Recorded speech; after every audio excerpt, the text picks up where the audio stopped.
Good morning, everyone, and can I welcome to the 22nd meeting of 2019 of the Social Security Committee. Can I remind everyone present to turn off mobile phones or other devices to silent mode so they don't disrupt our meeting. We've had one apology this morning. Unfortunately, our Deputy Convener Paul McNeill won't be able to be with us this morning. She's got other commitments, and we now move to agenda item 1, which is decision-taking business in private. The committee is asked to agree that agenda item 4, consideration of evidence, is taken in private. Is the committee agreed?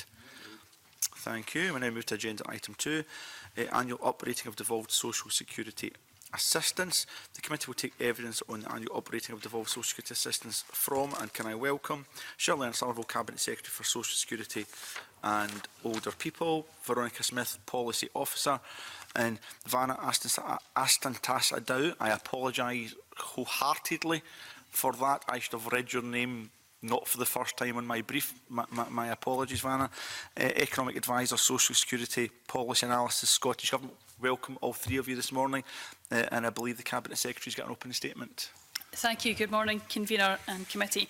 It's a pleasure to be able to be here today to talk about the operating policy paper and analytical report which has been produced. As you know, we debated uprating of carers allowance and the carers allowance supplement in February this year, and at that time I gave a commitment that I would consider a process that would allow the committee to engage on the policy for uprating prior to the laying of the uprating regulations in January 2020, and this was extended to the Scottish Commission on Social Security. He also gave assurances that alternative methods of uprating would be kept under review. The report before you provides an in-depth analysis of the uprating measures that are available to the Scottish Government for uprating devolved social security assistance, and also looks at emergent inflation measures. The purpose of uprating is to ensure the assistance individuals receive maintain its value over the time when prices are changing.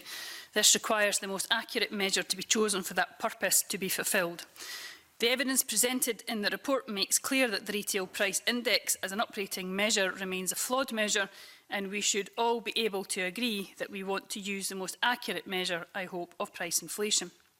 In the response to the House of Lords report measuring inflations, which I recently sent to you, Sir David Norgrove, Chair of the UK Statistics Authority, confirmed that both the UK Statistics Authority and the Office for National Statistics are clear that the RPI is not a good measure of inflation. The Chancellor has agreed with the UK Statistics Authority's proposal to align RPI's methodology with CPIH, and over time CPIH would become the single measure excuse me, Convener, of price inflation. However, any changes are unlikely to take place before 2025 following a consultation. Which brings us to our proposed approach to the uprating for 2020-2021. CPI has a methodology that meets international standards and is the measure used by the Bank of England for their target level of inflation. I am of the view that CPI remains the most appropriate measure for uprating for the next few years. I am pleased that the Scottish Commission on Social Security also share that view. As we move towards the 1st of April 2020, when we take full responsibility for all the devolved disability and carer benefits, the use of CPI will also support the safe and secure transition of benefits from the DWP. As you're aware, we will have a phased approach to the introduction of the benefits, with the first launch of new claimants and thereafter the transfer of existing claimants. Our top priority will always be that people will continue to get regular payments they're entitled to on time, every time. And while there is an agency agreement with the DWP to administer existing claims, we are committed to annually uprate the benefit at the same rate as applied by the DWP. Therefore, this year, uprating of carers allowance will follow a similar process used in 2019-20, as will carers allowance supplement. In addition, for the first time, we will also be uprating our funeral support payment and young carer grant through powers under the Social Security Scotland Act 2018. The funeral support payment was launched on the 16th of September this year. This payment is an additional investment of £2 million by the Scottish Government, taking overall spending to over £7 million. We widened eligibility to help more people on this benefit, and unlike the DWP, we will uprate the flat rate elements annually. The Young Carer Grant, like the Carers Allowance Supplement, is an investment in our carers, and Young Carers Grant is unique to Scotland. Although the payments are starting this autumn, we will also uprate this payment in April 2020. We will also future-proof the Scottish Child Payment with a commitment that will be included in the regulations to uprate this payment each year. And to ensure that you are able to scrutinise our actions, we will lay a Section 77 report in the Scottish Parliament annually, which will set out the effects of price inflation on the benefits we are delivering and what we intend to do. This year we will report on the Funeral Support Payment, Young Carers Grant and Best Start Grant. The Section 77 report will be informed by the report before you and from the response you provide, and taking account of the comments from the Scottish Commission on Social Security. The report will be laid in the Scottish Parliament around the time of the budget. We will then provide draft uprating regulations to SCOS to scrutinise under the super affirmative process before they are laid in the Scottish Parliament towards the end of January 2020. I hope that the uprating policy paper and analytical report has assured you that we have looked at all the options available to us for uprating devolved social security systems, and that our proposal of uprating by the September CPI, rounded to the nearest 5 pence, is the best option. I'm happy to take questions. That's very helpful, Cabinet Secretary. Thank you for that. I was reading the Scottish Commission on Social Security's response to the Scottish Government position, and you're quite right, recommendation 3 backs the Scottish Government's position that CPI should be adopted in the short term. They do invite the Scottish Government, however, to actively monitor comparisons between CPI, CPIH and RPI and develop future projections. Apologies if that was kind of contained within your opening statement there, but is that something the Scottish Government intends to do?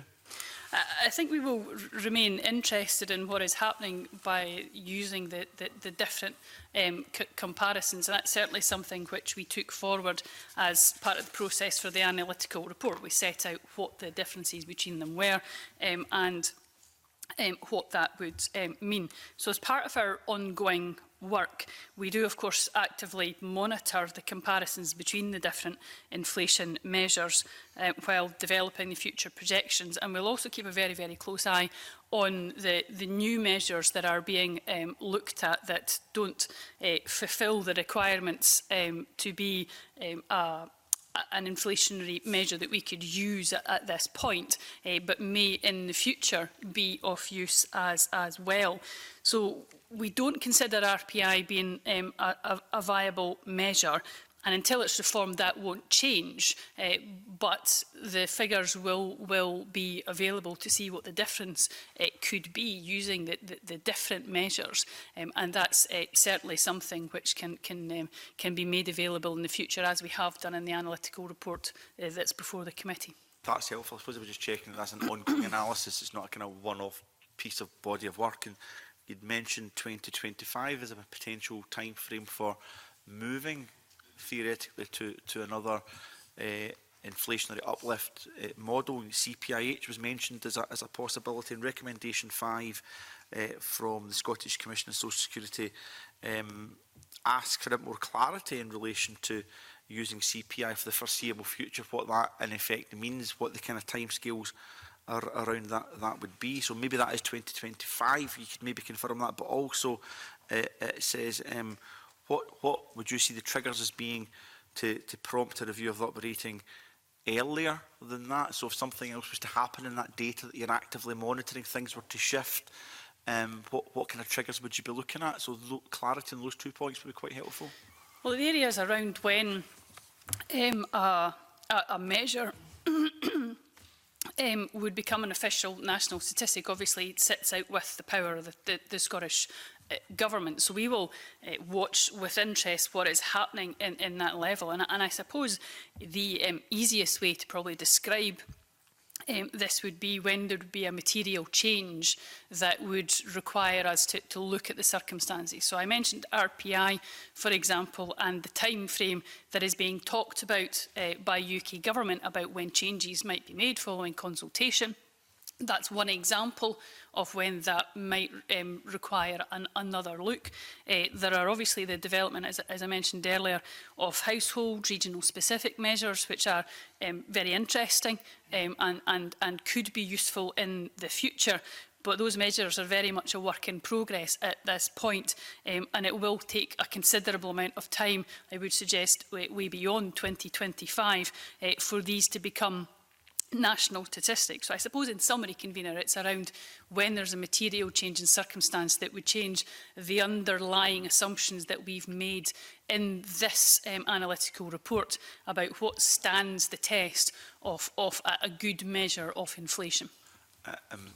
Apologies, Cabinet Secretary, but I'm sitting here thinking folk would be wondering what a material change would consist of. Could you maybe give an example of what a material change might look like? A material change would be if RPI was looked at in the future, consultation takes place, changes are made to the way RPI is measured, and it therefore becomes, again, a use of a national statistic. It becomes something that's a verifiable and trusted measure of inflation, or, as I say, of the household and regional measures that are being looked at by ONS, then become the point of being a national statistic. So it's those material changes to what the Office of National Statistics, for example, would classify as a robust measure of inflation. Those would be the types of changes we would look to.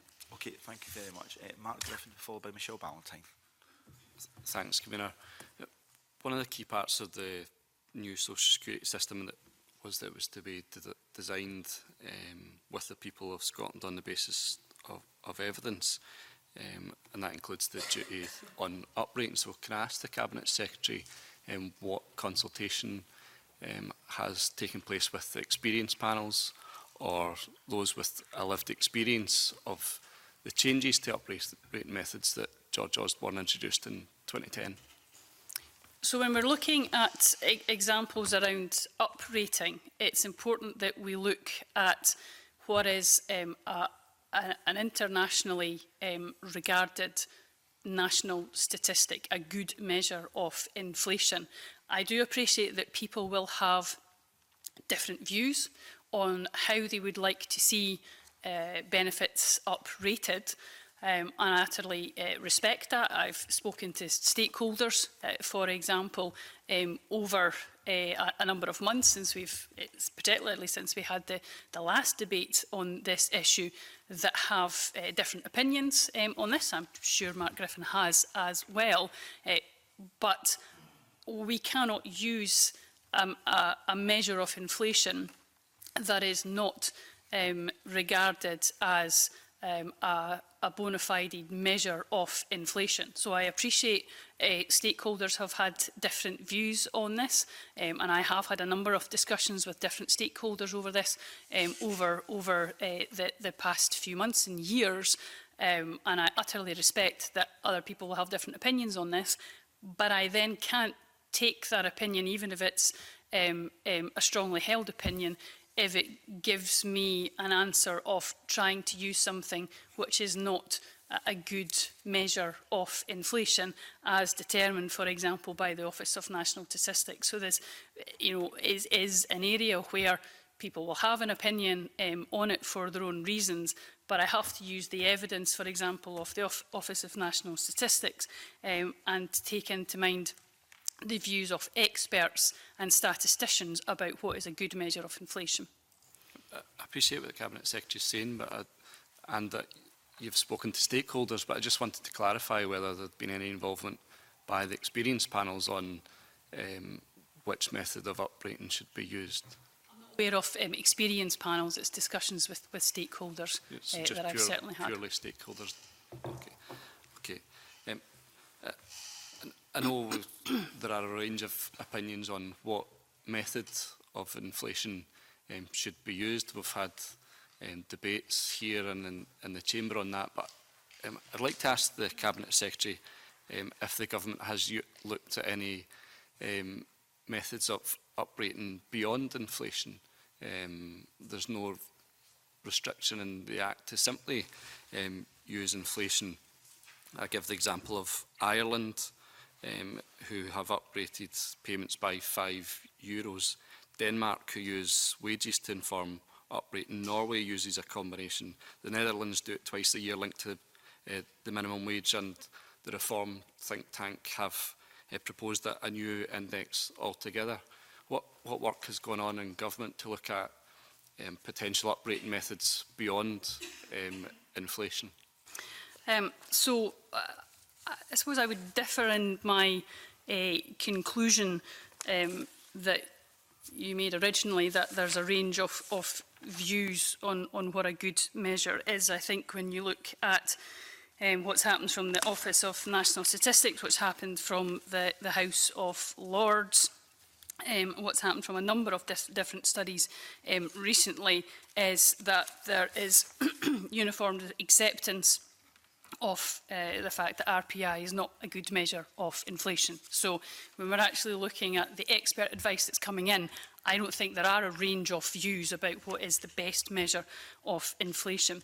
I'm not talking about inflation. I haven't mentioned inflation at all. I'm just talking about methods of uprating beyond inflation. With respect, I thought your beginning of your question was around the different views around inflation, but I will come on to the different aspects which you measured, which you mentioned in your later in your answer. The Act is specific that we look at inflation, the changes of price. That is what the Act states that we have to report on, for example. So from that aspect, obviously I wasn't involved in the details of when that Act was going through, and can't therefore comment on the decisions about why the Act was made in that way and what may have been discussed in committee around that. But the Act specifically requires the government to look at changes in price measures. You are of course quite right to say that there are other methods, there are other areas which government could look at. So I would separate out what we are required to do in the Act in terms of uprating, which is around price inflation. That's what the analytical report details, and that's what we've gone into today. If there are other calls for government to do more than what it's required to in the Act, then I would suggest that that's part of our annual budget process, that if people are asking, if parties are looking for us to do more than the increases by price inflation, then that would form the part of our annual budgetary process where calls are made either by the committee or in discussions from the political parties with the Finance Secretary for the government to do more than that. And of course we're moving rapidly into that time of year, and if there are suggestions that government should be doing more on that aspects, then of course the parties should be encouraged to have those discussions either with myself or with the Finance Secretary.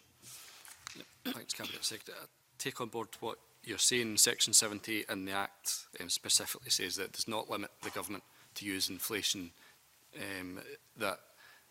Section 78 specifically says that the government should uprate by at least the inflationary measure which you set out in your analytical reports. I was simply asking if there had been any other exploratory work done by government to see if there were any other international comparators that the government would look favourably at. But finally, Cabinet Secretary, can I ask about the situation that we may have in this Parliament where at the moment wages are increasing at a faster rate than inflation, and we could potentially be in the position where this Parliament decides to increase MSP's wages at a greater rate than the increase in assistance to carers or disabled people. I just wonder what your view is on the reputational risk to this place of MSP's salaries increasing at a greater rate than the assistance that we will provide through Social Security Scotland. Well, I'm not responsible for the setting of MSP's salary on that aspect, and I would reiterate again, if a political party wants the government to do more than it will be suggesting to do in its budget, then the responsibility would be on that political party to put forward a measured, detailed and costed response about what they would like to see, and importantly what else would be cut to allow the budget to balance. I think we have to move on, and that opportunity will arrive in about 20 minutes' time. Cabinet Secretary, you're sticking around for some pre-budget scrutiny questions on the next agenda item also. Michelle Ballantyne. Okay, good morning, Cabinet Secretary. Can I ask, how much does the risk of policy overspills affect your decision-making when you're looking at uprating? And how closely are you working with the UK Government and the ONS in terms of ensuring perhaps that we do have the right decisions about uprating that means we're not at fiscal risk if we do diverge? Well, the issue of overspills is, I would argue, separate to what we are looking at this point, which is around the government's requirement to uprate by the best measure of price inflation. So the government has a responsibility to uprate through the Act, and it has a responsibility to do so by the best measurement of inflation. So what we've set out in the analytical paper today is our proposed best method of measurement of inflation, how we would intend to enact that, and the details of how that would implement. I'm not aware that there's any issues around spillover that we need to be cognisant of in terms of uprating. If there's a divergence of the uprating measures between the Scottish Government and the UK Government, we'll of course investigate that, but I did highlight in my opening statement that while we have agency agreements with DWP, it is a requirement of that agency agreement that we use the same uprating measure as has been used by the DWP. They use CPI, and that also, from our analytical report, is the best measure of inflation as far as we are concerned. So those two things fit nicely together.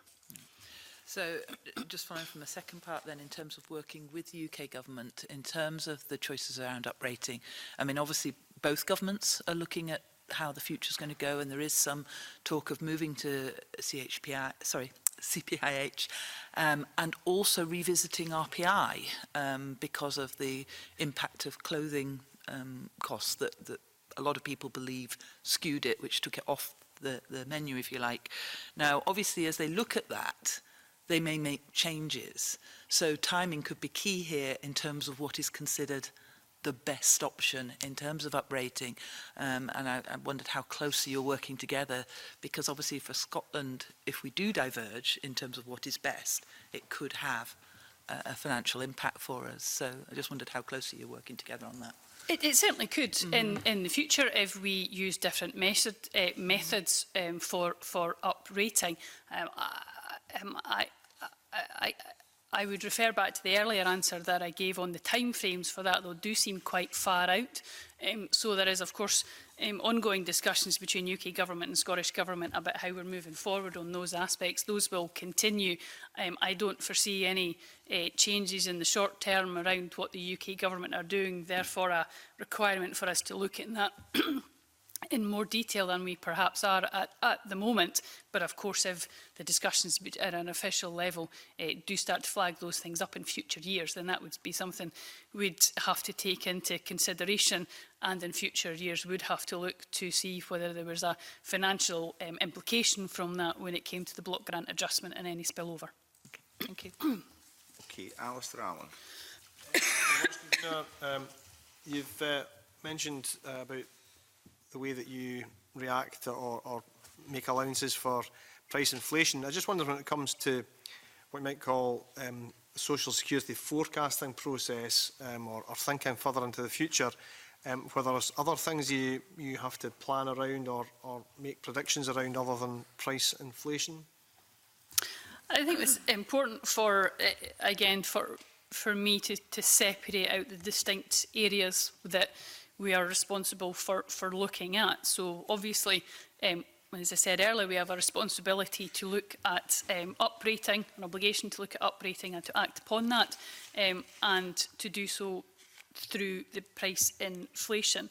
When we're looking at benefits over a number of areas, we are of course very aware that there are other ways of measuring that. I know, for example, there are studies which look at the cost of funerals, for example, but again, those are not official statistics. So the challenge is that there are areas that could be looked at, but that don't sit comfortably at the moment, I think, of being used by a government in terms of a way that you would uprate a benefit. Those are, in effect, studies, forecasts, analysis done by private companies, useful and or of course we take cognizance of that, for example, again around funeral poverty in the widest sense, but it's not something that I would look at around uprating, because again I go back to having to use a statistically robust measure of price inflation. But we do look at those, of course, in the round of policy development.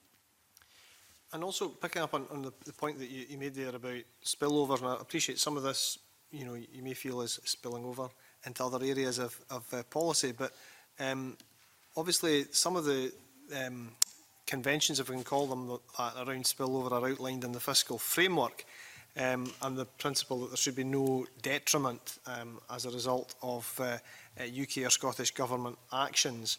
When it comes to looking ahead and predicting and making plans around social security, are you satisfied that that principle is being applied and that you're not being subject to detriment at any point?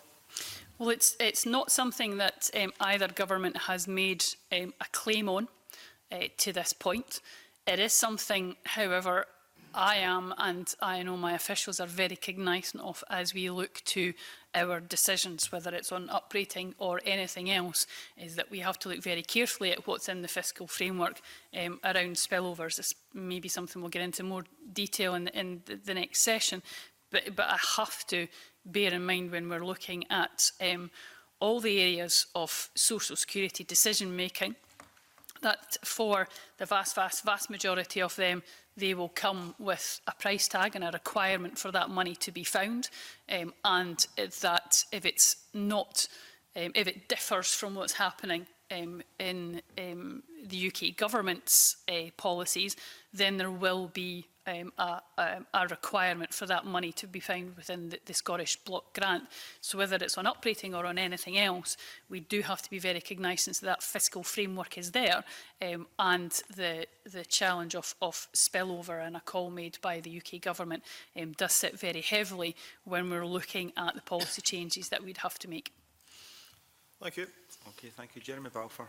Thank you, Convener, and good morning, Cabinet Secretary. Just one quick question, and this probably shows my ignorance rather than anything else. And that is in regard to, we've got the 3 types of uprating, and from what I can read, we don't actually have how much each would cost within our papers. Is it possible that I may have missed that, or is it possible for you to provide us with actual figures to where the CPI, CPIH and RPI would look like, just so that we can have, you know, that kind of comparison? So there are some of the information within the analytical report, although I don't think it probably goes as far as you might like for that, or that you're looking to request on that. That's certainly something which we've modelled within that, of course. So if it's not within the documentation that's been available to committee, then we can certainly furnish the committee with that in due course by writing. So we do absolutely monitor what the differences would be. If that's not within the information that the committee has, we can supply that. I'm obliged. Thank you. Okay, Keith Brown. On the first point about RPI, I don't see why anybody would be proposing to use a measure which is not, if not discredited, it's certainly not accredited. It's not an official ONS measure. The only reason for that, I think, could be posturing. But it seems entirely legitimate for somebody to say they want to see a more generous uprating. And given the fact that we've heard that it should be evidence-led, is the Cabinet Secretary aware of any proposals which have been evidence-led and worked out, which have been brought through the budget process to do that by any parties in the Parliament? That's not something that we've had within the budgetary discussions in previous years. That's something, of course, which they came more to light after the budget deliberations had concluded last year, and I think, again, as I said earlier, we go into the next budget round if there are a requirement for or a feeling that the government should be doing more than this, then again that opportunity arises once again as we go through that budgetary process. But nothing was certainly delivered to the Finance Secretary on this area in the budgetary discussions last year. Thanks. Just on the relationship between CPI and CPIH. CPIH, if it is a measure which includes owner-occupier housing costs, it seems to me that's both flawed and likely to penalise those parts of the UK which have lower levels of owner-occupation, because, not least because of the financial crash, you've seen very low interest rates which have had a beneficial impact on owner-occupier costs, but you have seen higher increases in the private rented sector and other sectors.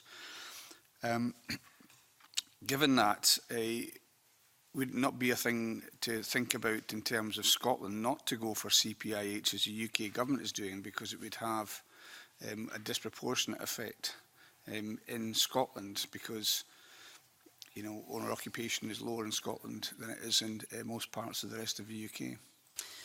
Well, it is a very important area that we look at two aspects, really. It's whether something is a good measure of inflation, and as you rightly pointed out earlier, RPI is widely recognised as being a flawed measure of inflation.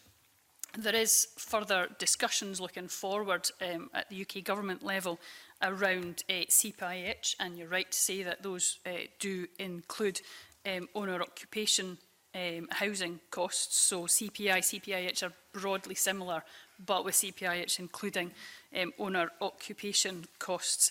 It is something that we will look at in the future.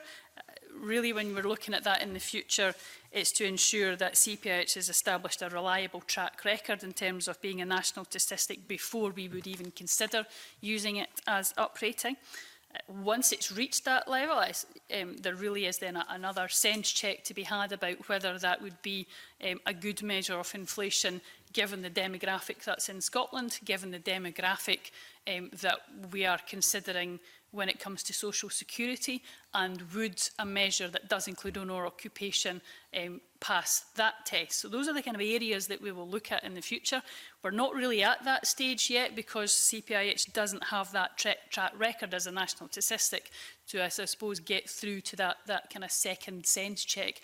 But you are quite right to point out that we should of course take cognizance of what it measures and whether that's the right measure in terms of the demographic that's used in social security, and that will be something that we'll need to look at in the future, as I say, when we talk about a material change around CPIH passing that kind of first test. Okay, Alison Johnson. Thank you. And my apologies for missing the beginning of your evidence this morning, Cabinet Secretary. Can I just ask how much attention has been paid to the generally higher inflation felt by lower income households in many situations? Has that been taken into account when making this decision? Well, it is something which is an important area that we do look at. We have a challenge when we're looking at uprating that the government needs to use a robust measure of inflation, and that's why CPIH has been used. But there is obviously a challenge that there's a higher inflation felt by lower income households for that. When we've looked at the analytical report, we've explored in detail the different alternative measures there are for uprating in the future, and that does try to tease out that different household types might experience inflation differently, exactly as you point out. One area that the ONS is looking at, for example, is around household cost indices. That would currently is experimental measures around how various household groups would be looked at.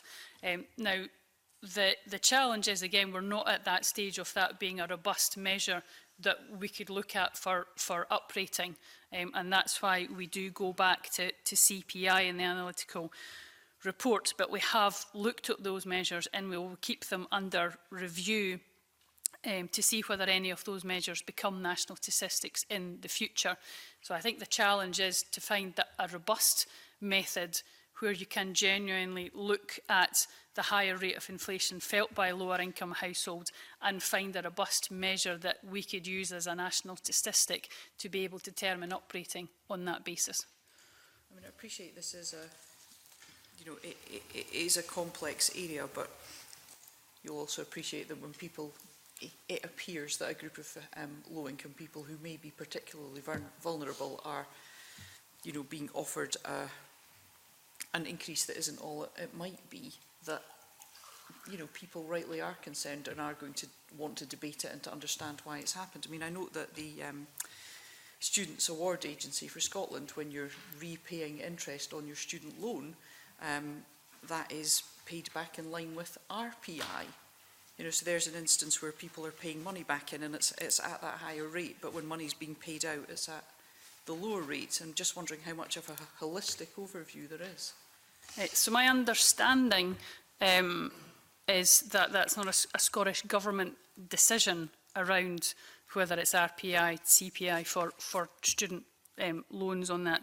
There are a few areas, legacy areas, where RPI is still used.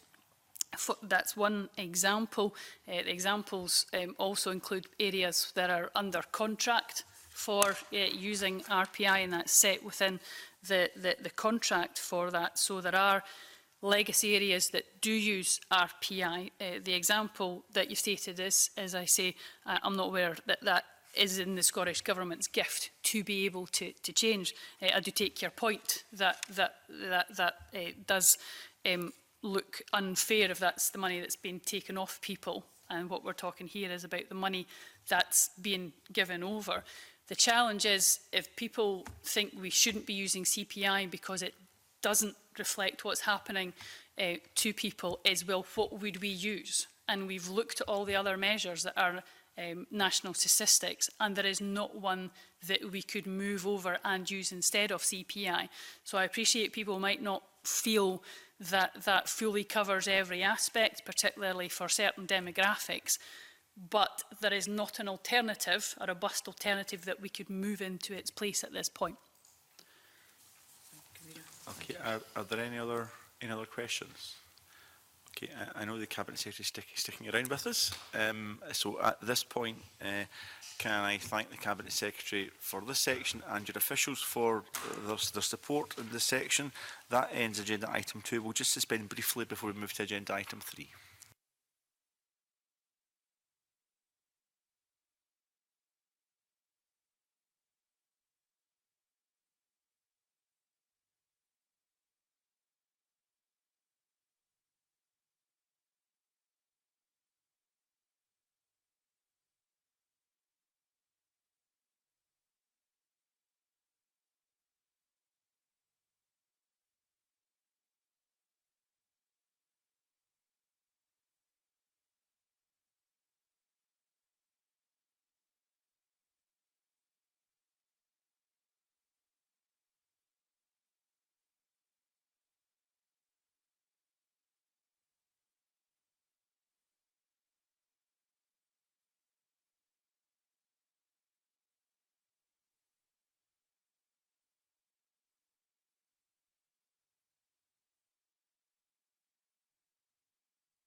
Okay, welcome back, and we now move to agenda item 3, which is on pre-budget scrutiny. Last week the committee took evidence from the Scottish Fiscal Commission on its role and forecast for the Scottish social security spend. Today the committee will continue its pre-budget scrutiny and discuss social security spending priorities for the next financial year 2020-2021. Can I welcome back Shirley-Ann Somerville, Cabinet Secretary for Social Security and Older People, and also welcome Alison Byrne, Deputy Director, Social Security Programme Delivery Support, and Ruth Steele, Social Security Strategic Financial Policy Team Leader, Scottish Government. Welcome everyone, and welcome back, Cabinet Secretary. And I know your voice is struggling a little bit, Cabinet Secretary, but can I invite you to make an opening statement again? Thank you, Convener. I'd like to think it's an improvement since the last time that I was before committee, when I could barely speak at all. So I'm hopeful we're getting there. So with regards to this part of my appearances this morning, it's again a pleasure to be able to be around the table discussing the budget, this time for the pre-budget scrutiny, the Social Security and Older People budget allocation for 2020-2021 will continue to support this government's commitment to creating a fairer Scotland. It will allow work on the transfer of social security powers under the Scotland Act to continue at pace and to support the delivery of many more benefits. By the end of 2019, Social Security Scotland will have introduced 7 payments, putting more money into the pockets of low-income families. From April 2020, we will take on full responsibility for the more complex of the devolved benefits. These benefits present us with the greatest opportunity to do things differently and meet the needs of people who are being failed by the current system, ensuring that we have a service that treats everyone who needs it with dignity, fairness and respect. We will also introduce our transformative new Scottish Child Payment, with first payments to families with children under 6 by Christmas next year, well ahead of our original schedule. Up to 170,000 children will be eligible for this targeted direct financial support to low-income parents. This brand new benefit to tackle child poverty will be delivered by Social Security Scotland, paying on a 4-weekly basis £10 per week per child to families in receipt of qualifying benefits. It will be fully rolled out to eligible children aged under 16 by the end of 2022. Once fully rolled out, the payment will benefit up to 410,000 children and reduce child poverty by 3 percentage points, lifting 30,000 children out of poverty, a significant investment in our children and families, and continuing our commitment to give children the best start in life. We know that we will need to make space in our timetable of delivery to accommodate this benefit. As a result, the delivery of carers allowance, disability assistance for older people and the completion of case transfer have been slightly revised, and that timetable was confirmed to you in a recent letter from me to the Committee on the Scottish Child Payment on the 4th of October. However, whilst the introduction of the Scottish Child Payment is good news for parents and shows how we can use our new powers, it is a different scenario for those in receipt of reserved benefits. The UK Government continues to refuse to listen to the overwhelming evidence that its current rollout of universal credit is causing significant hardship. It refuses to pause the rollout and fix both policy and delivery. We have previously estimated that the UK Government welfare cuts since 2010 could reduce social security spending in Scotland by £3.7 billion per year by 2021. Subsequent changes by the UK Government have done little to reduce the scale of these cuts. The UN Special Rapporteur on Poverty and Human Rights, Professor Philip Alston, recently described the changes as window dressing to prevent political fallout. They do not address the benefit freeze, the 2-child cap, or the extended wait for a first payment under universal credit. In 2018-19, the Scottish Government invested £1.4 billion to support low-income households. This year again, we will spend at least £100 million to mitigate the worst effects of the UK Government welfare cuts. Money we should be able to invest elsewhere to help pull people out of poverty, but instead we use it to protect people from the impacts of another government's welfare policies, a position that the UN Rapporteur has described as outrageous. Social Security Scotland has of course established its head office in Dundee and has an operational hub in Glasgow. When fully operational, it will employ at least 1,900 people, with at least 750 in each site, with a further 400 people spread across the country to provide local delivery service. Once fully operational, it will be administering close to £4.2 billion in payments per annum. Yet, of course, the powers we have been given cover only 16% of total social security spending.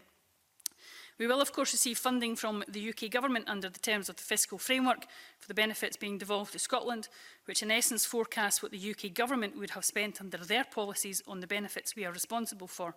However, managing demand-led spend on this scale within a balanced budget presents significant new challenges in terms of financial management. My officials are working closely with others across the Scottish Government and Her Majesty's Treasury to manage these risks. I must also stress, of course, that the costs of any policy changes, or indeed an increase in benefit take-up made in Scotland, must be met from the Scottish Block Grant. The budget will also make clear in next year the difference between the OBR forecast used to determine the Block Grant adjustment and the Scottish Fiscal Commission forecast used to determine expenditure in Scotland. For example, that will include the Scottish Child Payment. On implementation costs, we have always been clear that the cost estimate set out in the financial memorandum was an initial estimate based on the best information available at that time, and that those estimates would change materially as policy decisions moved on. The Auditor-General herself said in her evidence to the Public Audit Committee that, and I quote, "It is inevitable that the initial estimate will change, particularly in an area that is as complex and fluid as social security." One of the recommendations set out in Audit Scotland's report published in May 2019 recommended finalising revisions to the programme-level business case, which we are finalising. The refreshed business case will serve as the overarching strategy document and a baseline for the requirements of the programme, defining a list of key strategic assumptions and how dependencies will be managed between all programme stakeholders. This will be published around the time of the Scottish Budget, and I would be happy, of course, to update you then on the revised implementation costs. The Social Security Act and our Charter recognises that social security is, of course, a human right and a public service, and this informs all the work that we do. People should be able to access what they are entitled to without any fear or stigma. Making sure that everyone gets the financial support is a basic step in putting dignity, fairness and respect at the heart of social security in Scotland. Which is why we will, of course, continue to ensure our systems and our processes are simple and inclusive. We will seek to remove barriers and we will continue to promote the take-up of our benefits. In conclusion, the Social Security and Older People Portfolio Budget for 2020-2021 reaffirms this Government's commitment to creating a fairer Scotland and tackling poverty and inequality, which is a central aim of our programme for government. I'm happy to take questions. Thank you, Cabinet Secretary. That's very helpful.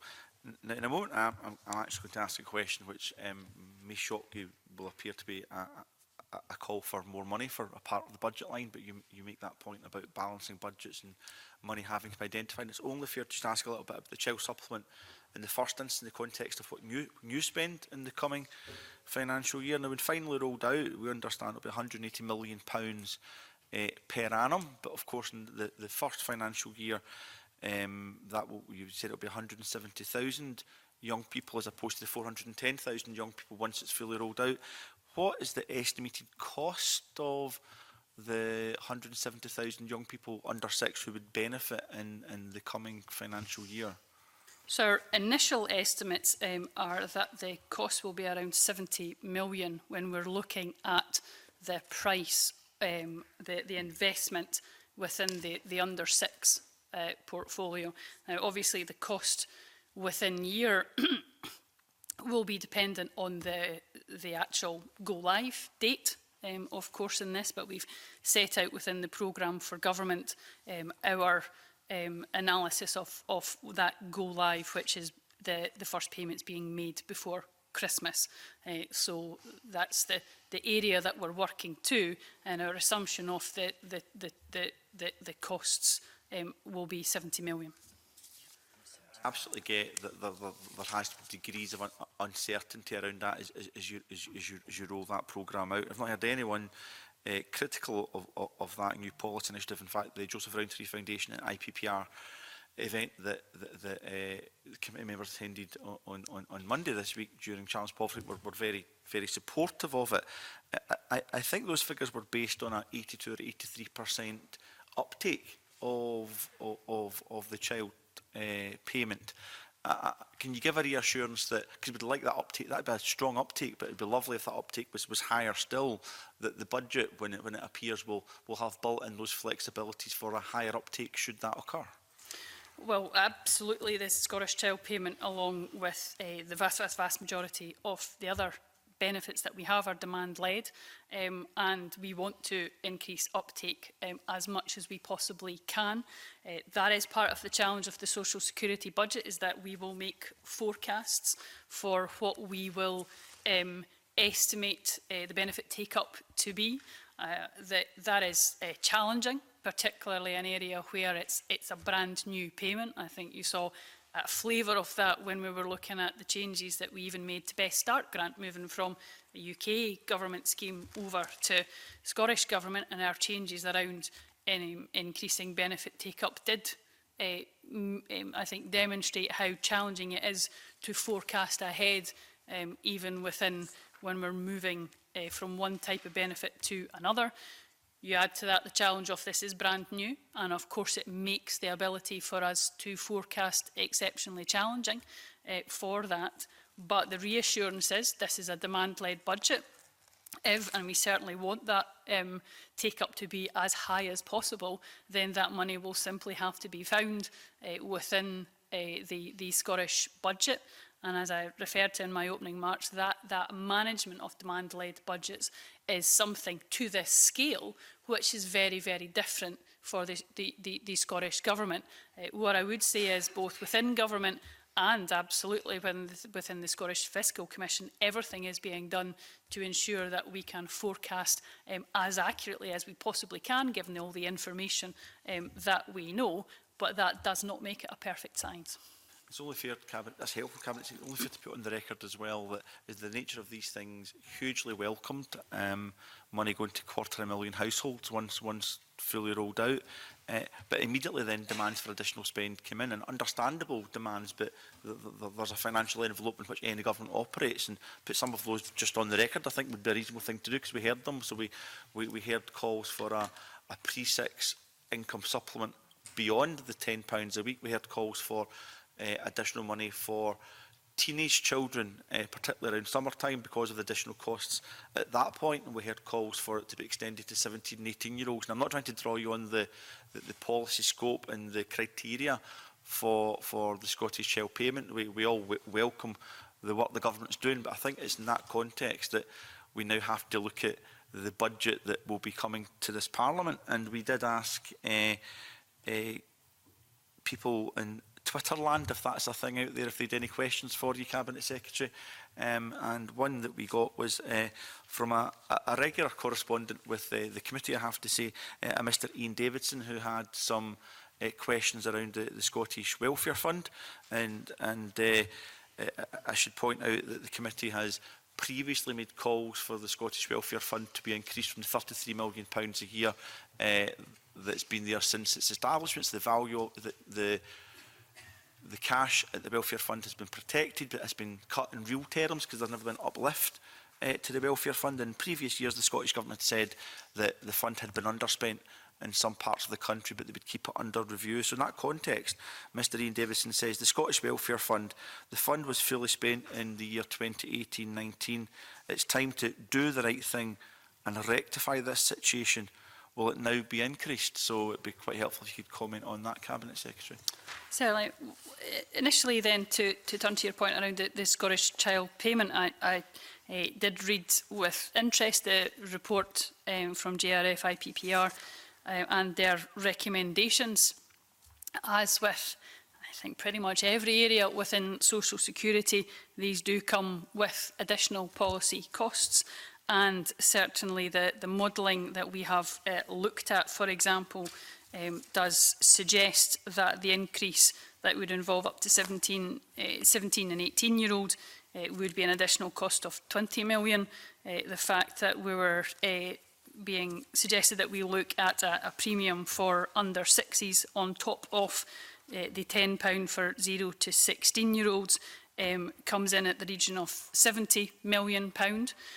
So that is, of course, on top of the £180 million, which will be the full cost of the rollout for the Scottish Child Payment. So there are obviously obligations for us to look very seriously at what is proposed by IPPR, GRF and others, but we also need to be cognizant of what that would actually cost to implement, and whether that would be the priority over using that money elsewhere in the Scottish Government budget, because the money, of course, can only be used once. I think it then ties in to your other line of questioning around the Scottish Welfare Fund, however, for example, as well. So we will look at the fund, of course, as we always do within the future budget process.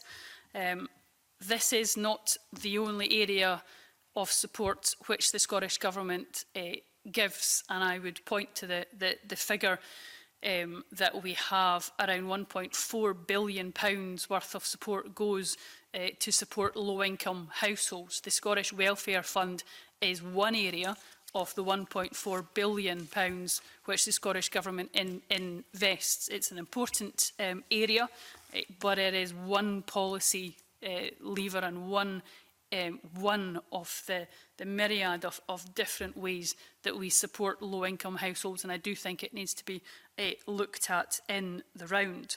We are working with COSLA, and I've had discussions with COSLA directly myself to gather evidence on local authorities' use of the Welfare Fund and to support them to share and learn from each other. Obviously, those areas are ongoing, and those discussions with COSLA are ongoing in that. Finally, I would point out, of course, that the Scottish Government made a significant additional investment of £9.2 million when the fund was initially introduced. So this is an area which has been heavily invested in, and as I say, is but one area of the support which the Scottish Government gives to low-income households across Scotland. When you have those discussions with COSLA Cabinet Section, of course the discussions with the Cabinet Section for Finance, because there has to be discussions about how we put a budget for the Parliament. Will you raise with Derek Mackay and have discussions with COSLA around the stats that we have, that applications, for example, for crisis grants were up 11% in the last year, awards were up 5%, spending up 14%. But the acceptance rate for those getting those grants dropped 3 percentage points to 65%. So obviously, statistics are just that, but we want to make sure there's no gatekeeping or rationing of the Welfare Fund because resources are tight, and I think it's only fair to put some of those figures on the record. So will you look at those figures carefully when you have discussions with COSLA and you have discussions with the Finance Secretary? Well, I certainly look at all the available statistics that we have around the Scottish Welfare Fund. It would be fair to say that individually some authorities have spent their budget allocation, whereas others have underspent on their allocation. That is something, of course, we look very seriously at. And the areas around decision making, of course, on individual cases are for the local authority to make. We do, of course, produce guidance at a national level and work very closely with the local authorities to share good practice on how the guidance can be used to share that good practice through the decision makers at that point. But as I said in my initial answer on this, this is an area where we are having discussions with COSLA. We are looking to work with them to see what evidence they can provide within the Scottish Welfare Fund, and those discussions are ongoing at this point. Okay, just when you mentioned Cabinet Secretary in relation to some local authorities underspending, which has happened over a number of years, understand. Will the discussions with COSLA involve the formula by which welfare grant is actually allocated to each local authority? Because it could be argued either the local authorities are underspending, just don't get the level of need that's out there and they're not promoting the welfare fund, or alternatively other local authorities are having to supplement monies as we haven't actually got the formula right. There has to be a rebalancing of where that money goes across Scotland. Are COSLA up for those discussions? Are they taking place? Well, the formula was recently looked at and has indeed just settled on the method of allocation, which is to look at the money being allocated between the 32 local authorities on the basis of the Scottish Index of Multiple Deprivation. So that was a funding formula that was agreed between the Scottish Government and COSLA. For my own part, if COSLA would wish to have a discussion around the formula, then of course I'm more than happy to do that. It would be excuse me, it would be something, of course, we would want to take forward in partnership with COSLA. It's not a decision for the Scottish Government alone. That should rightly be done in partnership with COSLA. Okay, thank you. Mark Griffin. Thanks, Convener. The Cabinet Secretary will be aware of the evidence session that we had with the Scottish Fiscal Commission and concerns the committee had with policy spillovers and the potential effect that could have on the Scottish budget. I think the committee were fairly clear on what the process was for direct effects of policy spillovers, but were far less clear on the impact of how behavioural effects would be negotiated between governments. And it was just to ask if there has been any progress in developing guidance on how policy spillovers as a result of behavioural effects has been progressed between governments. So it is an area where there is not agreement is around the area of behavioural spillovers. You're quite right to point out that the UK and Scottish governments did agree guidance back in December 2017 on the direct effect spillovers and how that would work. There has not been the same agreement on behavioural effects spillovers. That does remain to be agreed. The discussions around that between the Scottish and UK governments continue to be a matter for the Joint Exchequer Committee, and that's an area, as I say, that hasn't reached a conclusion and an agreement between the two governments.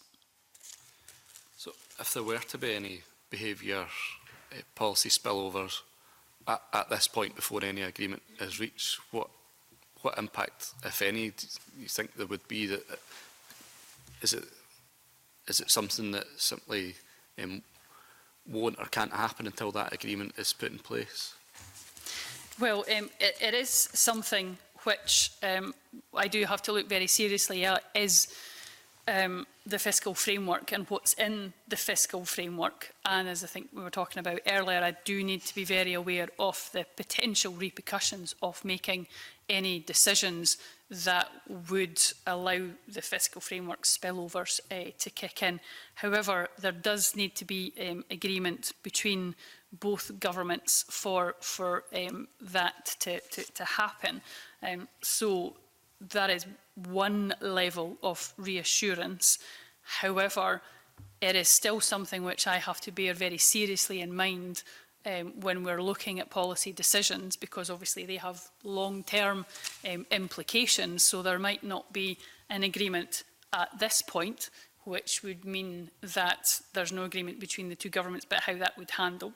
However, if there becomes an agreement in the future, if we've made policy changes that would impact, then it would kick in at that point. So any decisions we're making now could have a long-term impact on these areas. So I still need to bear in mind it could be something that would happen in the future. Okay. I think the specific concern that I had would be whether the Scottish Government would be liable for costs if the Scottish Government were to run a general benefit entitlement uptake campaign that resulted in relatively higher levels of uptake of reserve benefits in Scotland than it did in the rest of the UK, whether you would foresee a bill landing at the Scottish Government's door from the UK Government for that, which could affect the Scottish budget. Well, I certainly wouldn't attempt to read the mind of whatever Secretary of State is in post at that point, or of the UK Government, so I can't anticipate or not, but I certainly know that it is a possibility. It is certainly something, given the levels of investment that we'd be talking about here, the size of the numbers, that needs to be something that we need to be very, very clear could seriously impact on the Scottish Block Grant. So I can't anticipate whether it would happen or not. That's purely something for the UK government to make a decision about whether it would. It thinks that a spillover, behavioural spillover, has taken place.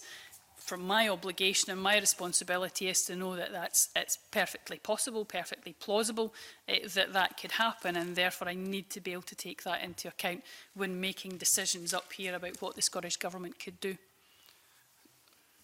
Bearing in mind that that is a possible outcome, do you feel that's a shortcoming of the Fiscal Framework Agreement that should be revisited, that if the government were rightly doing the best they could to increase uptake of entitlements, that could result in a negative impact on the Scottish budget, that's a shortcoming that should be potentially negotiated out of the Fiscal Framework Agreement? Well, there is of course an obligation on the UK Government at this point themselves to increase benefit take-up. It's arguable whether they do that or not, but there certainly is a responsibility on them to do that for reserved benefits. There is of course the review of the fiscal framework that was built in when the fiscal framework was being looked at. That review was built in.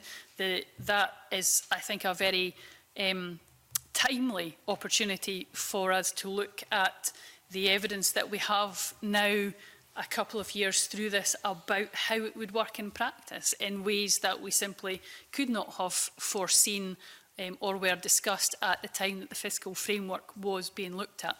You give quite rightly one example of where the Scottish Government could end up being liable for a behavioural spillover change, when what we are doing is quite rightly pointing out to people that they're entitled and eligible for benefit take-up. So it is an area which, when the review of the fiscal framework is ongoing, it would be useful to have discussions around that, to point out around the fact that surely both the Scottish Government and the UK Government, I would hope, would be able to agree on the fact that it is in everyone's best interest to have the highest level of benefit take-up. That's good for the Scottish Government, it's good for the UK Government, more importantly it's best for the individuals in account. So I would absolutely take on board that point and see that as an area where, when we're moving forward with the review of the fiscal framework, that's something as I think would be a benefit of all for us to see changed. Thanks, Gimina. Okay, before I move on, can I just check, does any other member want to ask a question specifically about policy overspill? Yeah, okay, Shona Robertson. So I'm sorry if you've answered this in some way, but in the same vein, if behavioural change happens as a result of a change of benefit entitlement by the UK Government, so they scrap a benefit or cut a benefit, and that has a knock-on effect on an increase in benefit applications here for a different benefit. Have you got mechanisms in place to be able to demonstrate that one led to the causal effect of one leading to the other, that you would then be able to raise with the UK Government? Because it strikes me that would be quite a difficult thing to do, but probably quite important if you're trying to then say that, you know, a policy change and action by one has led directly to a potential strain on the Scottish Government resources.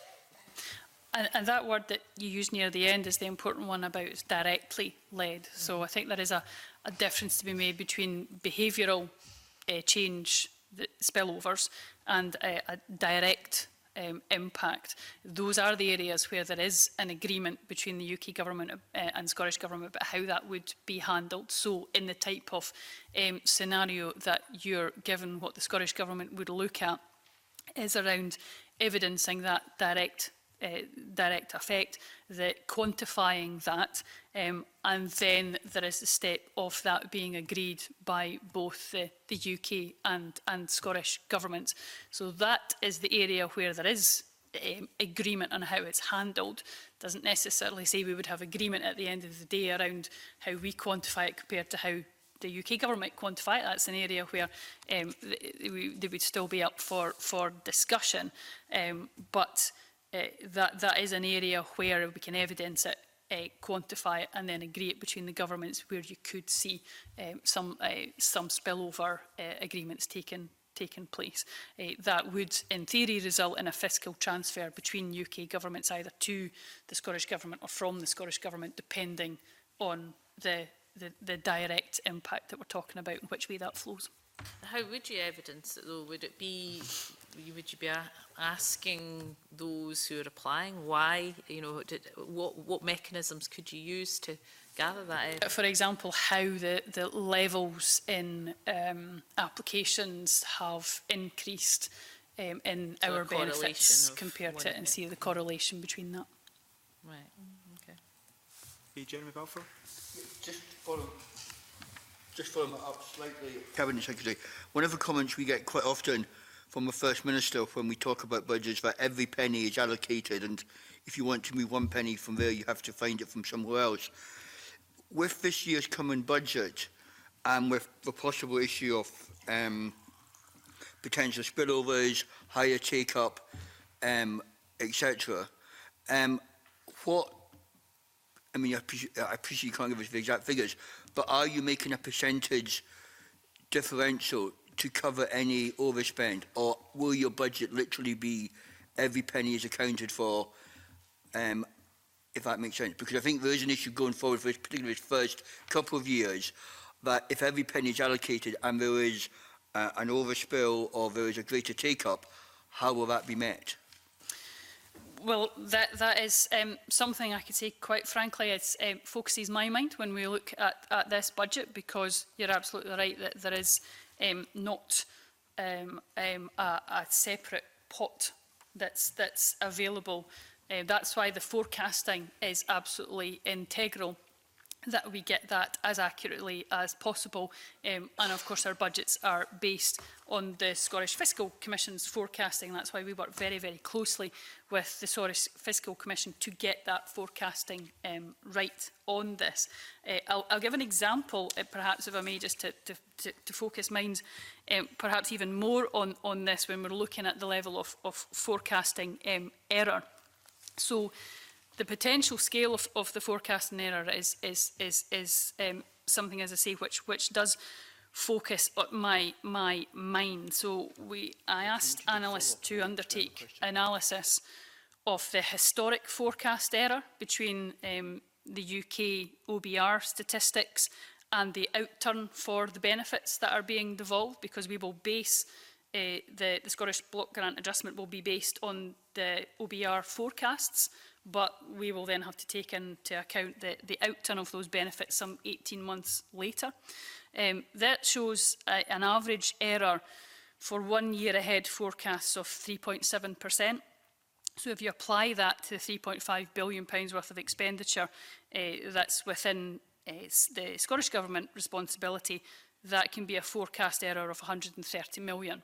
And that's the rough area that we're looking at around the forecast error of the OBR stats, which is, as I say, how the block grant adjustment would be looked at.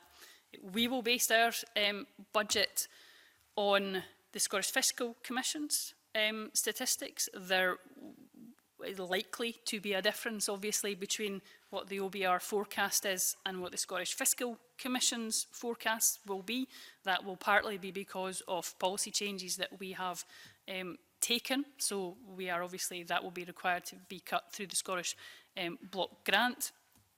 If there is, quite rightly, an increase in take-up or the forecasts are out, that money will just simply have to be found within the Scottish block grant. That is the area of the demand-led budget that we are working in. Now, there are within the fiscal framework some avenues that the government can look at to be able to deal with that. That involves, of course, the use of reserves and the amount of borrowing that comes from that. But it is, again, important that we look at I suppose the size of the potential of being able to use that. I give one example of the fact that the reserve is capped at an aggregate of 700 million. Now, the reserve is there for not just social security, but also for tax as well. So the reserve, the borrowing requirements that are set up in the fiscal framework are there to assist with the smoothing of that process if there's changes to forecasts in year. But that is an exceptionally tight level that we have, bearing in mind the changes in a demand-led budget, which we may see through behavioural change just because simply we're doing things in a very different way. So you put all that together, and that does make the focus, I think, for the government and I think for the Parliament and how we look at the social security budget and how we look at how to use the powers we have within the fiscal framework in a way that's responsible and sensible, because there inevitably will be year on year a change that we will have to take account of between what's forecast with the best knowledge that we have and what actually happens in reality within that year. Can I just follow it up with a question in regard to forecasting, and particularly what we heard from the Scottish Fiscal Commission, and also how this committee and how this Parliament works? I think at best we're going to see 3 benefits with different regulations in the 2020-21 budget. Clearly the disability assistance for children and young people comes into place next summer. I think we received a letter from you just this morning to say that the draft regulations will be available early December. That, I presume, then means that the regulations won't be passed by the time we pass the budget. How can we as a Parliament have assurances? If we, one of the things that the Fiscal Commission said to us is they forecast on the information they have. If they don't have the draft regulations, if they don't have what the final regulations are, they are simply going to have to make a guesstimate of what that will look like. And do you see a danger in regard to that, plus the disability allowance for carers allowance supplement? I don't think we have the draft regulation for that. That could come in early 2021, as I think those with the older people's one coming in 2021. So we'll have 3 sets of regulations that we're having to make a budget on, which we don't know what the regulations are. How did the Parliament make a decision? Well, I absolutely take on board your point that that is exceptionally challenging when we are moving at pace to deliver the change within the year. We work very closely with the Scottish Fiscal Commission, and I think that was borne out in the evidence that the committee heard, that the sharing of information is good. We will pass on, of course, our methods of working and our assumptions about what we're doing, and absolutely keep the Fiscal Commission updated with any changes and the impact that that might make on a demand-led budget. But it is something which we will have to keep a very close eye on and be aware of the budgetary implications of changing that. I think that is a set of circumstances I quite frankly can't see a way around, because the only other way to do it would be to have such a larger gap between when the regulations will come forward and then when they were enacted, to allow the Fiscal Commission to have a kind of a gap between when it has to make its forecasts and then when we'd be enacting them through a budget, and I don't want to see that delay. So I absolutely take on board that your point that during this year, using the agile method that we have for social security, the government will be making policy decisions. The SCOS may come back with suggestions for us to change the regulations. The committee, I'm sure, will come back with suggestions that we'll have. The best way that we can do this is being absolutely frank about what the financial implications of those changes, those proposals would be, so that everybody has the awareness that we have within government around, if you want to do that, the implication for the budget is X, Y, Z.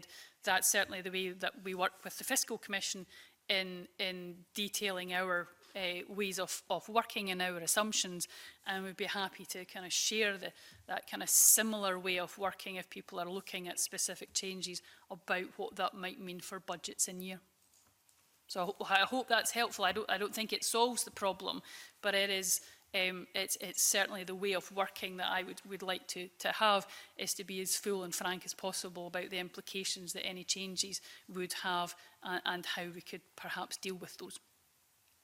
Okay, can I just check, Cabinet Secretary, for clarity, because it was my understanding, it was a really helpful line of questioning as well, that the Fiscal Commission get early sight of the Scottish Government's thinking under protocols to ensure they can start making projections based on what the regulations may look like, and they're also cited on what the policy options for any adjustments to those regulations may be. So when they are eventually lodged with this place, this won't be the first time the Fiscal Commission has looked at the regulations, and if they are amended in any way, I assume that won't come from left field for the Fiscal Commission, because they're if you like, they are in step with the Scottish Government in relation to the information you have, to allow them to make as accurate a forecast as possible. So none of this will be a surprise to the Fiscal Commission, will it?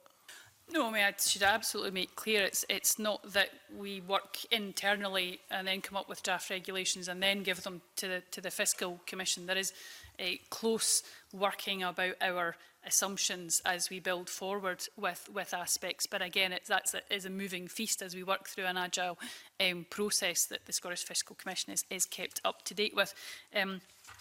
There was very recently another visit from the Scottish Fiscal Commission to work closely with officials, again, to talk through the assumptions about where we are with various issues.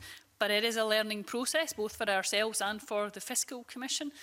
The positive out of it is that both the Fiscal Commission and ourselves are very, very keen to make sure that that works as effectively as possible. It does nobody any favours for the Scottish Government to have information that it doesn't pass over to the Fiscal Commission that makes the Fiscal Commission's life more difficult. So anything that we can do to ease that way of working is absolutely something that we're very keen to look at with the Fiscal Commission. But absolutely to reassure the committee, this is an ongoing discussion that's been had around ways of working, assumptions that we are having at an internal level of government that we would share with the Fiscal Commission before those are in any kind of public domain. That chimes with what we've heard from the Fiscal Commission. Michelle Ballantyne. Yes, well, obviously we've moved forward, so if it's all right with the convener, I'll move on to the next area around fraud and error. Obviously, Audit Scotland gave a qualified opinion on Social Security Scotland's annual accounts, and that related to the agency agreements that made it difficult to estimate fraud and error that may be occurring within Scottish claimants. And I'm just really want to ask you, have you made any changes to the agreement with DWP as a result of some of that work that's gone on? What concerns do you have around it? And what kind of actions might you take going forward? Because obviously, again, that could cause some difficulties if we don't get it right at the outset once the transfer occurs, if we find there are forecasting errors there. Well, there was a qualification of the Social Security Scotland accounts due to the area around carers' allowance. The DWP accounts themselves have in effect been qualified, not signed off for a number of years due to concerns around the level of fraud error within DWP around carers' allowance. This is an area, of course, which the agency within and within government that we will discuss, have been discussing, will continue to discuss with DWP. I would give the example of the fact that a letter was sent from David Wallace to the DWP Permanent Secretary to try and resolve this issue, to see what can be done working together to be able to resolve these issues. We do have a challenge as we work with agency agreements that there are some areas of the DWP's accounting practices that may be flagged by Audit Scotland. As I say, these are long-term issues with the DWP accounts. So the discussions are ongoing between the agency and the DWP, but to give a context to how long these have been going on for within the DWP itself, it would be surprising if the DWP's accounts were signed off next year when they haven't been for some years before. So this might be an area that we will come back to in future years, but it is absolutely something which the agency is taken very seriously. Audit Scotland is quite rightly taking very seriously, and the agency government will do everything it can to reassure the Audit Scotland that we are doing everything that we can to ensure our processes are in place, and that is what Audit Scotland found, is that within what is happening within the agency itself, they were reassured by the fraud and error processes. So the area of concern is particularly around what is happening within DWP through that agency agreement. Right. Can I ask then for clarity, did you review the carers allowance agreement in September, and were any changes made at that point? So the carers allowance agency agreement will need to be extended because the case transfer window that we will have will run past the area of time that we had initially set up for. The review that took place in September is the kind of annual review as these processes move forward. There's no reason to change the agency review at that point, but there has of course been an exchange of correspondence that the agency agreement will need to be extended. But that process sits rather separately from the annual review process to look at how the agency agreement is working in practice. Okay. And would you be able to update the committee on the costs of these agreements? So the agency agreement itself is public and is shared, and as other agency agreements are signed, they will of course be made public as well. The reassurance I would give to committee is that the cost of agency agreements is a fair one. It's managed by Her Majesty's Treasury's Managing Public Money Guidance that ensures that the DWP cannot make a profit from them. So we will share the agency agreements as they are signed in due course for the benefits moving forward. But I hope that gives the committee some reassurance around the cost of that agency agreement, which is for the agency agreement ensures that the DWP provides a service that otherwise the Social Security Scotland would be delivering directly itself. Just before I sit in another member, which means please catch my eye and you can ask a question, I will ask a question on behalf of Bill Wells, who tweeted the committee about a question to ask the Cabinet Secretary. And Bill's interested to know about social security support for under 18s. I'll read out his question as he contacted us. It says, what is the Scottish Government doing to provide support for under 18s not in full-time education, young people who are not eligible for JSA or universal credit, or access to careers advice? So I'm sure the committee would quite like to know how budgets are supporting or will support going forward under 18s. Well, it's certainly an area which perhaps, excuse me, an area which would be best for me to refer back to the committee in written correspondence.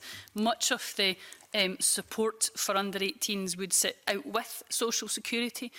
So the best answer I would give today is but a partial one. For example, around our support around Best Start grant and its availability to under 18s, the work that we're doing of course over our different benefits to encourage benefit take-up, particularly around perhaps a younger demographic that may not be fully aware of its rights and so on. But as I say, it's something which does sit much more widely to social security. So with your agreement, convener, I will get back in due course via the committee to Mr Wells to reassure him about the further work that's ongoing to support under 18s. That's helpful. We can publish that correspondence and make sure Mr Wells gets access to that response. Any other questions at this stage? Keith Brown. Yeah, if I could take you back, Cabinet Secretary, to the discussion about the Scottish Welfare Fund. It seems to me, at least, to be axiomatic that if the UK government reduces or further constrains social security payments, it's bound to have an effect on a demand-led fund which is looking to address things like the bedroom tax and housing payments. But on the issue of some local authorities underspending and some overspending, I hear what you say and agree with the idea that the Scottish Government is going to want to be concerned that through SMID and other measures that it's actually addressing a need. I understand that point, and obviously the Scottish Government decides what the global amount is. But within that, would it not be possible for the maximum control to rest with local authorities? So once the award is made and it's apportioned according to the formula, there could, for example, be, under COSLA's direction, a top slicing of that, which then goes into a fund which those authorities which are seeing further pressure can access, all done at the local authority level. As I say, once the government is satisfied itself, it's been addressed in terms of need and the global budget. But that would leave the control with local authorities, and would be a better way, perhaps, of addressing the particular needs of individual local authorities, rather than the government trying to get involved and further refine and complicate the process, do you think? Well, it certainly would be an area, if COSLA wanted to bring that forward, it would be a matter for them. I'm very respectful of the fact that we decide the formula in partnership with COSLA. If they are looking to make changes to that formula, it would be something we would absolutely do in partnership. If there's a way where, you know, the example you give would be something that local authorities would want to take forward, that would really be a matter for them. The responsibility of the Scottish Government is to set the budget for the Scottish Welfare Fund, to ensure that the guidance is available, and to encourage and facilitate good practice amongst local authorities. But it is absolutely up to local authorities themselves to decide within that allocation how to spend that money. If there's another way of doing that, it could be something that COSLA could come back to me on, and my door would be open on that. And one other point, and unrelated to the last one, is we've had a lot of discussions on the committee about the effective actions of one government, either Scottish Government or UK Government, on social security demand, if you like, in the other jurisdiction, and whether the example usually has been a benefit take-up programme in Scotland, which increases take-up of reserve benefits, would result in a cost to the UK Government, and we understand there's a process for that. Just trying to test how widely that could be interpreted. So if, and I'm not saying this as an example, just I'm using it for illustrative purposes, the UK Government's decision to restrict the pension credits in cases where not both pensioners, not both recipients are of pensionable age, the recent change that was made by the UK Government, that seems likely to me, on the face of it, all other things being equal, that would lead to an increase in take-up of benefits of one description or another in Scotland. I just wonder whether that kind of example, that wider interpretation of changes which are made to payments to individuals, is something that the Scottish Government would take up with the UK Government and use the mechanisms which are there in the fiscal framework to try and seek some kind of redress for that. How far would you test that? Well, it is an area that we would have to test for whatever example you give. You give the example of pension credit. The challenge is, I think the word that you used was, how would you interpret? We might interpret something, the UK Government may interpret something entirely different on that issue. Now, we have the challenge about what's in our power to do. So, for example, income replacement benefits are not something that we have responsibility for, have devolution over, so we couldn't replace, in effect, pension credit. If we ran a benefit take-up strategy, as I say, the interpretation between the two governments on these aspects could vary widely. But it is an area, and the pension credit one is a fascinating example of what can happen around benefit take-up if the publicity and awareness is around it. And we can come back to the committee with the details of this, but I was recently told that ironically enough, there was a high increase in the take-up of pension credit because of the publicity surrounding the removal of the free TV licence to the over 75s, and ironically enough, the increase in pension credit may actually be more than what it would have cost to supply the free TV licences. But it does show that when you shine a light on a benefit, then people recognise that they may be eligible for it and have that level of intake, of uptake in a benefit that can change markedly. So it is something which it does show the advantages of encouraging people to take up their eligibility. But as I've said earlier, I'm very cognisant of what's in the fiscal framework around what implications anything that we do in Scotland would have if it did touch on a reserved benefit. And that would be down to the UK Government's interpretation of that, not just our own. Yeah, just one very quick comment, Convener, to say that I would hope, though, that in that context, the Scottish Government would take the broadest possible interpretation of measures which were taken by the UK Government, which had the effect of increasing demand-led budgets for social security in Scotland.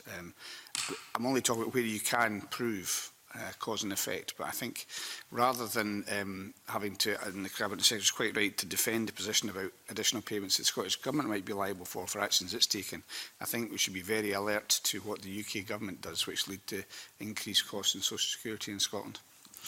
Yeah, I would agree with that point, yes. Okay, now it's a bit of housekeeping for members of the committee. I've had additional bids from Michelle Ballantyne and Jeremy Balfour to raise some points. We've got 20 minutes or so left. I'm conscious this is a pre-budget scrutiny session, and there are a number of questions we want to make sure we ask in relation to informing our overall budget scrutiny. So I'm going to ask something specific about discretionary housing payments, Cabinet Secretary. So discretionary housing payments are intended to cover short-term crisis and budgeting for housing costs, and it's also the mechanism by which the Scottish Government decides to mitigate the UK Government's bedroom tax.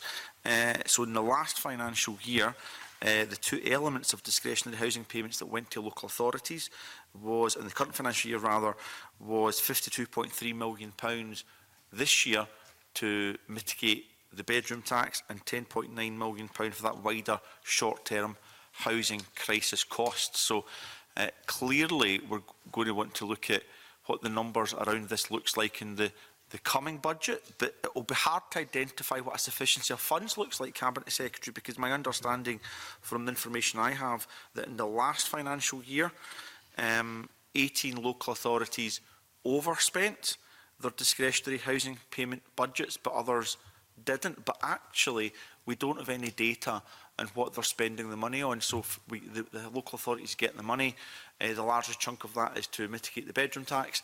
The other bit is for short-term housing crisis costs, but they get the money as a lump sum and they spend it as they spend it. So that would leave the government, I suspect, perhaps unclear in terms of, well, how much of the £50.3 million to mitigate the bedroom tax did mitigate the bedroom tax, and how much of it was spent on short-term housing crisis costs, or vice versa. I'm not criticising whether, or making a comment on whether the money should be moved from one policy intent to another within local authorities. That may be a power they should have, I don't know. I'm open-minded to that. But in terms of setting a budget to make sure the numbers are sufficient for the policy intent intended at local authorities, how would the Scottish Government intend to do that going forward? Well, we would expect to ensure that we are mitigating the bedroom tax in full. That's, of course, the mitigation measure that we have in place until we can take away the bedroom tax at source, something, of course, which we are determined to do, but which we are dependent on the UK Government setting the timetable about when they would make the changes to their systems to allow us to be able to do that. There are a number of statistics that are published by the Scottish Government at the moment that show the reason for DHP awards. So, for example, we publish the number of DHP awards and total spend in each local authority. We collect and monitor DHP outturn data from the local authorities on a biannual basis, and that data includes spend by each local authority for LHA, the benefit cap, core DHPs, and we intend to begin publishing this data to coincide with the DHP official publication in November. So hopefully that will deal with some of the areas in particular in question. If it doesn't, then I'll be more than happy to again look into that following on from the committee. If there's areas following on that you feel that still doesn't allow that type of information that the committee might find useful to be in the public domain. I mean, I think that would be good. Is that new data that's emerging that the Scottish Government is working with local authorities, or is it pre-existing data that we can show a trend over time? So I'll have my analysts look at what is being done over time and what is being published in the first instance, and be able to get back to the committee on that. That'd be helpful. Allow us to better understand the numbers once the draft budget is published. Thank you. So, other bids for questions at this point, Michelle Ballantyne. Yeah, I just want to ask you about the welfare rights advice. There wasn't a budget line in the last budget for advice specifically, although obviously you have given a fair bit of money along the way. So I was just wondering if you're going to specify anything in your budget documents this year, and also whether you anticipate that the direct support you're going to give through Social Security Scotland arrangements, etc., whether it's likely to have any impact on the funding you might or might not otherwise give to other welfare rights agencies. So on the second point, it sits very separate. What we're determined to do within Social Security Scotland is provide pre-application support for people as their right and entitlement, and that's moving forward, as I mentioned, I think during my initial remarks, about that 400 staff that will be across Scotland as part of the local delivery. That sits very separately to any decision around budgets for advice. The reason it's not within the budget last year is it doesn't sit in my portfolio. It sits out with my portfolio. There's areas within Ms Campbell's budget around, for example, it's now called the Money Talk team. It's not an area, again, that I have portfolio responsibility for. There's of course, other funding that's made available that sits under Mr Hepburn's portfolio on this aspect as well. So in the round, we're investing like £3 million this year to help households maximise their income, for example. That does include on-reserved benefits and provide advice for welfare reforms. So that does include, for example, the Money Talk team that I mentioned earlier. So the reason it's not sitting in the budget line in mine is that it sits in the budget line elsewhere. So how do you manage then the needs as you bring in new benefits, as we get more devolved benefits, and particularly I think as we run to the changeover for disability benefits, where obviously people will need to really understand any changes that are taking place, how to go about it, etc. If the money to do some of that sits elsewhere, how do you manage that across the portfolios when you're making your decisions about what's needed? Well, we manage it across the portfolios by ensuring that there is extremely good cross-government awareness of what's happening within my portfolio and what's happening within the other portfolios. So obviously the other ministers are fully aware of the timetable for changes to when a devolved benefit will come. Of course, with the exception, for example, of the Scottish Child Payment, this is about a change in responsibility for a benefit. So advice agencies, of course, already give a wealth of much needed advice on disability assistance packages, and they will move to providing assistance and support on our version of that when that becomes available. And we keep very, very close contact, of course, with the types of organisations that provide that type of advice and assistance, so that they are fully aware of the types of changes that we're looking at and how the new benefit will look and feel to people. So I hope that provides some reassurance around both what goes in within government to make sure that we're fully aware of what's happening and the impact or not on anybody's portfolio responsibilities, whether that's financial or in the much wider sense, and also the work that we're doing within the wider stakeholder community, so they're fully aware at the earliest opportunities of the changes that we're looking to make around policies and regulations on the assistance packages that are coming forward. Thank you. Very helpful line of questioning. Michelle Ballantyne, I last Friday attended on behalf of the committee Rights Advice Scotland's quarterly meeting, who are effectively frontline local authority advice workers. It was as part of this committee's inquiry into benefits uptake. and a number of questions, a number of comments, which I think will form a written submission to this committee. But it's reasonable to say that a number of people in the room were suggesting that they welcome any funding that exists there for welfare rights and advice services, but they had a concern, and we have to test the evidence, we don't have a view as a committee, they had a concern that that money was put out directly from this government to various organisations, and they thought local authorities were best placed to marshal those budgets and decide whether to then invest and develop the years of experience in-house they have in offering welfare rights and advice, or whether to put it out to valued partners in the third sector. And there were a number of people in the room who thought that perhaps the way it currently works, irrespective of whether we think there's enough or not enough money in relation to that, was not perhaps the best way of doing things. I'm not sure if there's a question in that Cabinet Secretary, but they will be following this evidence session. They're aware of our ongoing committee inquiry, and if I didn't raise that with you in the context of Michelle Ballantyne's question, I think I'd be doing my disservice. So you feel free to comment on that, or just note the contents of that, Cabinet Secretary. I'll do a little bit of both, I think, Convener. I'll certainly note the comments and absolutely appreciate where that view comes from. It would be an area that wouldn't be for my portfolio to make any policy decisions on. It would be for another minister. So I will perhaps leave it there for today, but we will ensure that the minister responsible is aware of the feedback that you've had. And of course, I'm sure that you will update myself and I can update my fellow ministers likewise if there is written evidence that it may be useful to draw to another minister's attention for areas that do sit directly with my portfolio. I think that would be good, because I think we would quite like to be able to identify a budget line and then better understand the flow of cash from that budget line. There's maybe a lack of clarity around that as things stand, so that's helpful. Alison Johnson, then Jeremy Balfour.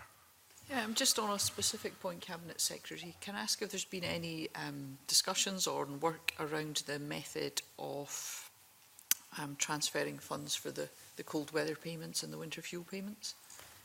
So that is an area where obviously we are still having a great deal of policy discussion work around what that would look like within Scotland. The point that we're at is ensuring that during this year we are carrying out experience panel work, for example, about what that would look like and what people want from cold weather payments. So that's the area of policy discussion work that we're having at the moment. We're obviously having a close dialogue with the UK government about that transfer taking place as well, and how that would happen. Our assumption at the moment is that the method of transfer will be the block grant adjustant, because that funding is demand-led. But once that is finalised, once those assumptions have been tested and agreed with the UK government, then of course we'll get back to the committee in due course. But it is an area where our thinking both around policy and the implementation of that, it's a fluid process at this point. Once that firms up, we'll of course be able to tell committee and update committee on that. Okay, thank you. Thank you, Convener. Jeremy Balfour. Just a very brief question, hopefully. In regard to the disability assistance for children and young people, obviously it's the Scottish Government's intention, I think probably has cross-party support, but it'll move from 16 to 18. If that happens in next year, what forecasting have you done? Will that mean more people will remain on benefit? If the regulations stay the same, would that mean more people would then stay on that benefit compared to swapping to PIP? And what is the differential number-wise, so we can kind of do some working on budgets? So on the specifics about the differentiation in numbers, I'll get back perhaps with more detailed information than even my weighty tomb has in front of me today on that issue.